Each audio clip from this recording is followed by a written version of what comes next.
Our world relies heavily on trade.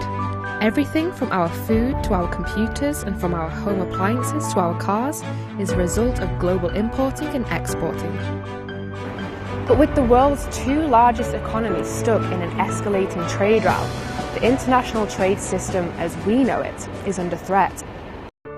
The trade war between China and the US has made the past year a tumultuous and unpredictable one for economic growth, not just for the two countries in question, but also for the rest of the world.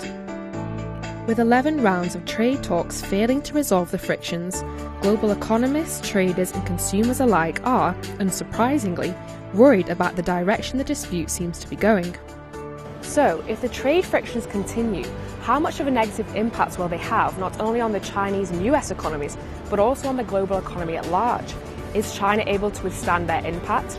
And what can its economy depend on in the future if it wants to maintain steady and high-quality growth? This is Xinhua Special. China and the US are highly dependent on each other in terms of trade and economy. Both sides have enormous stakes in one another's economic performance, and their economies account for about 40% of the world's GDP. So, an all-out trade war will leave no party spared.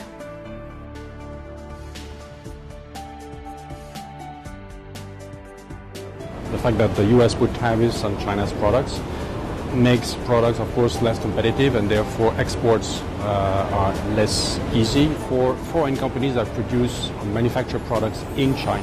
They might have to change or reorganize their supply chains. So we launched today our business confidence survey. Around 585 members respond to this question, and the answer is that 25%, so over 100 companies, will have a negative impact from the US tariff. This because they export to the Chinese, from the Chinese market into the US market. I think we are going to see a downturn in the global economy, but we're going to then see an increase of protectionism and inward-looking economics as this economic war continues. 对华加征关税，绝大多数的这个税收是吧？谁负担？还是美国的进口商，是吧？还或者美国的消费者或者下游去负担。By the end of 2018, import tariffs were costing US importers and consumers an additional $3 billion every month in added tax costs, according to a study by researchers from the Federal Reserve Bank of New York, Princeton University and Columbia University. With countermeasures from China, many US farmers and companies face the actual risk of losing business in the huge Chinese market from which they have been enjoying profits for years. There is no doubt that China will suffer during the dispute. But with an economy that has shown extraordinary resilience amid global economic slowdown, experts are in no doubt that China can weather any storms that may come its way.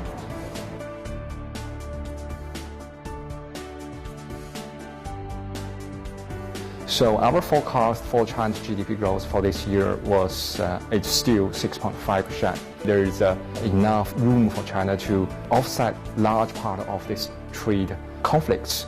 And I think the Chinese policy settings starting 2019 was one that prepared itself for a case like this. Proactive fiscal policies, more tax rate cuts and more fee cuts. I think in the context of China's GDP today, net exports is much smaller as a composition of GDP than it has been before.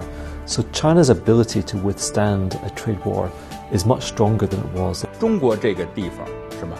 那么产业链十分完整，而且又有规模经济的优势，有熟练的工人，而且呢，这个产业的门类齐全，相互配套的能力都很强。这些东西都是全世界其他地方难以找到的，所以呢，这个绝大多数的企业，我相信它不会这个轻而易举的离开中国。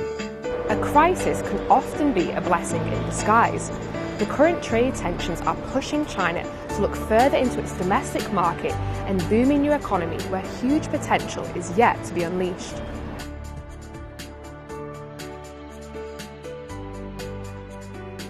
First is we have a very large population, which means a huge market potential. And the second, we have a very good basis for further development. The fundamentals of the Chinese economy are still very strong due to internal demand, first of all, and also the fact that in many sectors, there are sort of opportunities for new businesses or existing businesses to develop. It's not just the new economy, for example, the high-tech economy and new material, AI. There's still room for industrial upgrading. Our just the rough calculation suggests that potential growth for China will be around 6% for another decades. Reform and opening up has been key to China's economic growth over the past 40 years. And the future high-quality development of its economy can only be achieved with greater openness. 那中国现在也是这个市场多元化，是吧？那不只是中美啊，是吧？那中欧贸易，中国与东南亚国家的贸易，与日本和韩国，这都是有很大的拓展空间的。“一带一路”的这种活力，它是一种潜在的这种机会。我们正把这个潜在的机会变成我们的现实机会。Our members, they are committed to the Chinese market. They still believe that China is a top destination for further investment. Global trade, largely a result of comparative advantages of different countries, has given life to common economic growth and improved the living standards of people in all corners of the globe. It is inevitable for trade disputes to occur from time to time, but tit-for-tat tariffs are certainly not the solution. China says it has always advocated for dialogue and consultation based on mutual respect, equality and mutual benefits to resolve trade frictions with the US. But if a trade war is brought to its doorstep, the country says it will have plenty of ways to fight back and will fight till the end.